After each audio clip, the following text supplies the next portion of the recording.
Hey guys, in this video, I'm going to show you how to listen to and download Audible audiobooks on Wi-Fi only, so that you're not using mobile data or cellular data.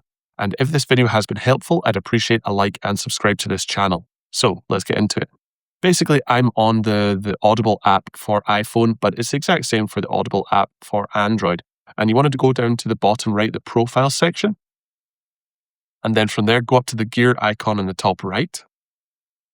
And it says data and storage. Click in there, that's the first option.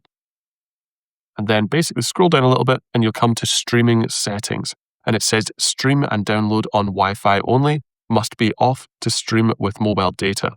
And if you want to basically toggle that on, you can press the toggle switch on the right-hand side. It's currently grayed out and switch to the left. That means it's off at the moment.